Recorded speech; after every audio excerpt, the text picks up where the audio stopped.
Fun Frisky Friday. We're recording this live tonight.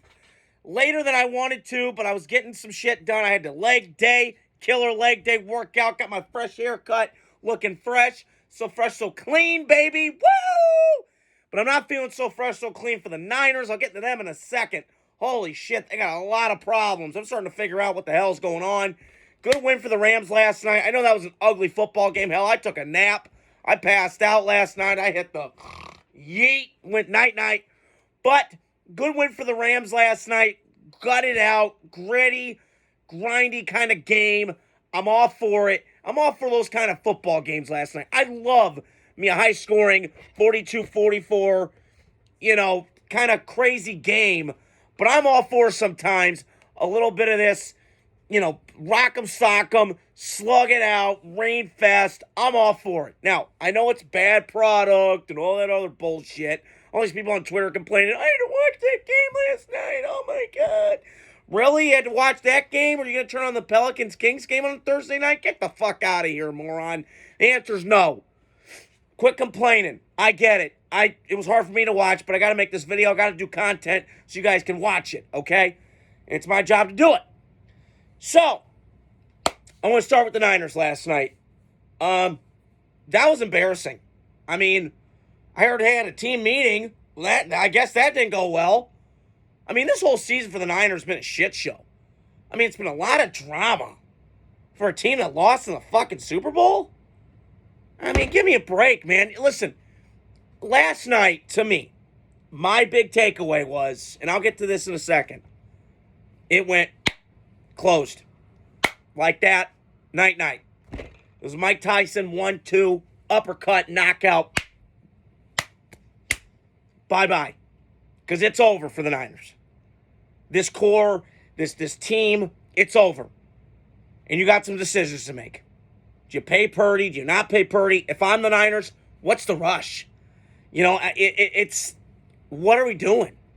Listen, Purdy is pretty good. That was a wordplay. But my point is, you can't do it. Why don't you just sit it out? Ride it out one more year. And maybe with the guys being in and out, to me, he's very dependent on the situation. He's a trailer more than a truck kind of quarterback. And that's fine. But you have to make sure everything around him is perfect. And right now, it's not. And I understand Kyle McShanahan loves him. And I get it. But he's got to kind of go, you know what? I got to try something different here. Now, what do? I don't know. Listen, he's loved in the locker room, and that matters in the NFL. It does. When you're a quarterback, you got to have some likability with those guys, and they swear by him. I get it. But last night, to me, and I felt for Brock Purdy last night in this sense. Hey, Debo, shut the fuck up. All these receivers, and I swear to God, first quarter, I watched it last night, he's force-feeding that ball to him. To Debo, because Debo complained, and I want my touches. Okay, Debo, we heard you. Okay? We heard you. I heard you loud and clear, bro. You want your touches. Oh, my God. Oh. Last night proved to me you're done. You're washed. Not washed, but you're not what you used to be. Just throwing it out. Why the hell did you not get Kittle the ball last night? He's elite. Jennings is elite. He's elite. Hell, he was your third receiver, and he looks great. That Ram game early in the year where they blew that lead, but I saw the moments. I'm like, damn, who's 15? He's balling. So there's just a lot going on, and the Niners got some decisions to make because I would not pay Brock Purdy that money. I would not yet, because I got to see him do it with a year when everything goes to shit. Can he elevate the people, or does he have to be carried? I'm thinking the latter. He's got to be carried. And the other thing is his comp was very Drew Brees, a more like a playmaker kind of gamer kind of quarterback, and he doesn't have that in his arsenal right now because he's never going to hang his hat on the elite arm strength of Matt Stafford, Josh Allen, Aaron Rodgers. He can't do any of that. He doesn't have the elite mobility like a Michael Vick or Lamar Jackson. He doesn't have that. He's got to be very accurate, precise, make good decisions. And I think that drives Kyle Shanahan nuts sometimes with Brock, and I could kind of see it. And I just last night, I get Kyle Shanahan's system is so great, and I understand it. But this is where, to me, when I look at Kyle Shanahan, he's got to adapt a little bit and got to pivot. Because we all understand, and I heard Jay Gruden talk about this, John Gruden's brother, was everything, the run game, when that's clicking and it predecessors off the play action game, that's when they're elite and they scare you. But they don't have a drop back game. And unlike Miami, they run the football. And they kind of mask some of their offensive line deficiencies, but they have a drop back pass game. Tua, drop back, launch, go. That's how it works. So to me, Miami, I get they need the run game to work, and I understand that. Mike McDonald learned from Kyle Shanahan, he was a run game guru. I get all that. But I'm noticing in Miami, like, I wouldn't have paid Tua, and I have no problem with Tua. My problem is giving Tua the money that they gave Tua. That's my issue. And I feel like the Niners are going to fall in this trap again, too, where you're going to pay Purdy more than he needs to, and he can't elevate the people around him. And last night was evident of that. That pick at the end of the game was awful. Now, listen, the Rams, I'll give them get to their flowers in a second. That defense is getting better. That defensive line with First and Fisk, those two teammates at Florida State, and those corners and that whole defense shut them out last night. And my thing with Kyle Shanahan is, hey, dude, that's not working. What's your second gear? What's your second act? What's your pitch? You're like a pitcher with one gear. It's fast. It's speed. It's a fastball down the middle. Okay. When that's clicking, great. Do you have a changeup? Do you have a screwball? Do you have something in that arsenal where you could kind of turn up the gears a little bit? Put it in instead of first gear, shift it in the second or whatever. And I just feel like Kyle Shanahan, I don't know if his ego's too big. I don't know. He kind of comes off like his dad a little bit, like father, like son. Ego, I get it. Pride, I get it. I understand it. But you got to adapt and you got to evolve. Adapt or die, and they say in Moneyball. One of my favorite movies of all time. But my point is, I just felt like last night watching that game, the Niners are done. This window's over. It's shut. They got a lot of decisions to make. And Kyle's got to go back to the drawing board and figure some shit out. And the whole Campbell thing last night, I mean, what a pussy that guy is. I mean, really? What the fuck, man? You left the game? I mean, this is screaming to me, this generation. And I hate shitting on it because I'm part of it. But Dana White said it, man. We're going to run these soft-ass pussies over. They ain't going to know what hit them. And I'm feeling like tonight was a prime example of what this culture of football has done. Because it's not how I knew and grew up with it. Near the end of 2010s and 13. I got coached hard.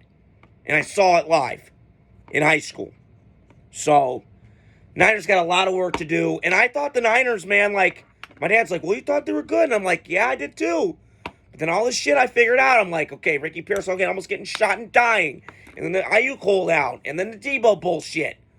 And then the injuries are an old brittle team. And I'm like, shit. But last night became evident to me, they're not just old, brittle, and expensive. They got a culture problem. I mean, this is like 4 stories now. The Niners, they keep leaking oil. And I just feel like they got to do something. And they're going to have a long offseason in Santa Clara with the Niners. And very disappointing season from hell and disappointment for the Niners. Okay, Rams standpoint. I went on a diatribe there about the Niners, but I wanted to get my points out. Last night, the Rams. That was a good win. Still alive in the playoffs. They're going to win this division. I mean, who would have thought that? I'm looking at my notes here. I think I picked the Rams. Let me look. I did. Clear. Fuck yeah. All right. I did pick the Rams last night. Before the season, as most people know, to win the division. Okay. I still think that's the key. Now, could Seattle sneak into that? I do believe that. Now, Seattle's key the next 2 games. They got Green Bay and Minnesota at home. That's going to be the key. Now, I was thinking about this on the ride home tonight from the gym. If they win at least one of those, they got to win at least one. Minnesota's a wild card.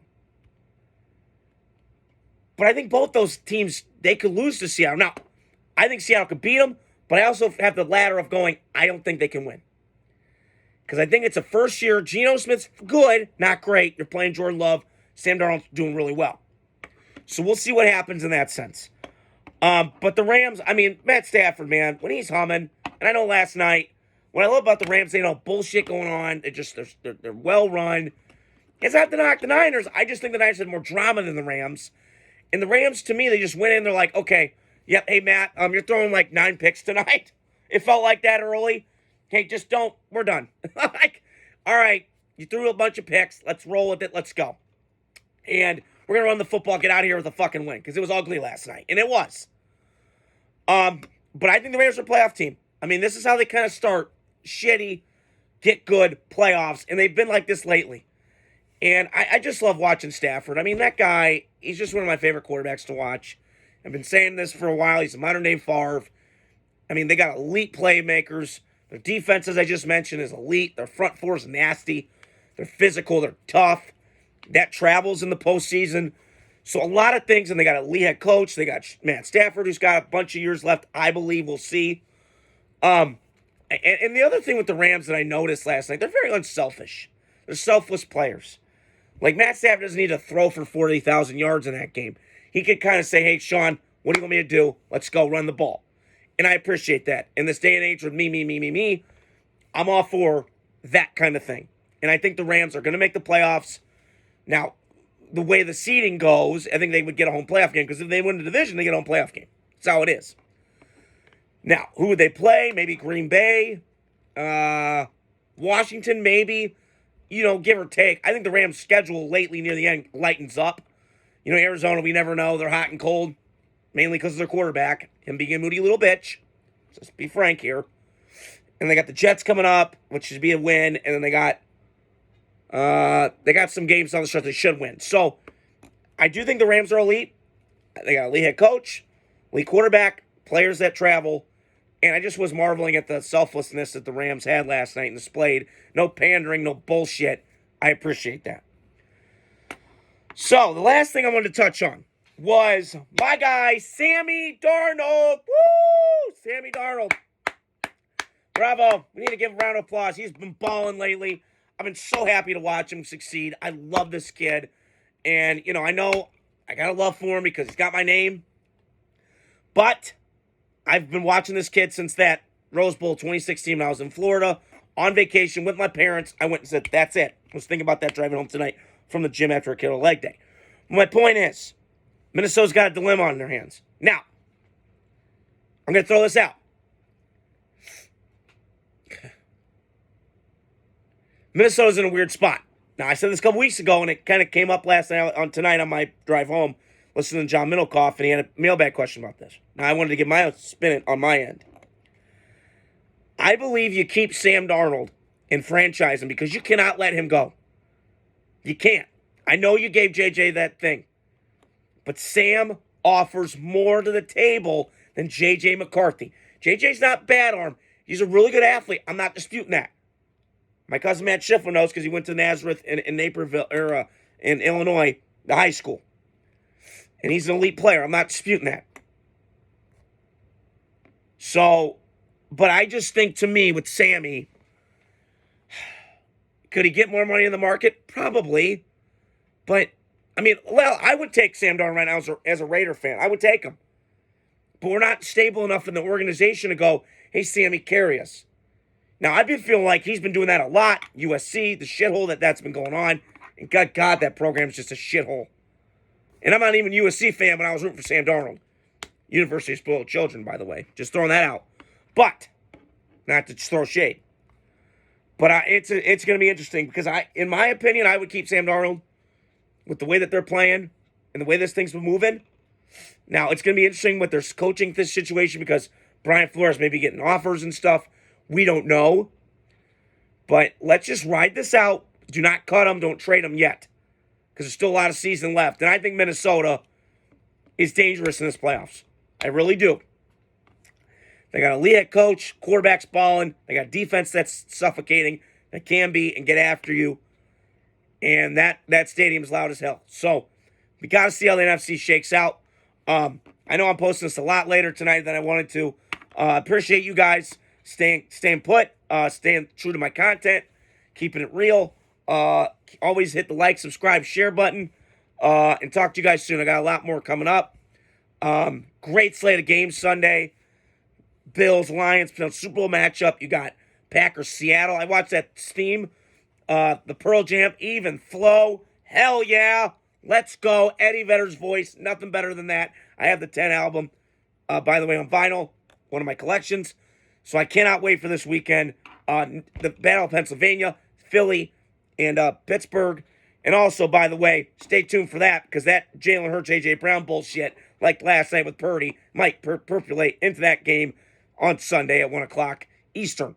So, hope you guys have a great night, and stay tuned throughout the weekend and the week.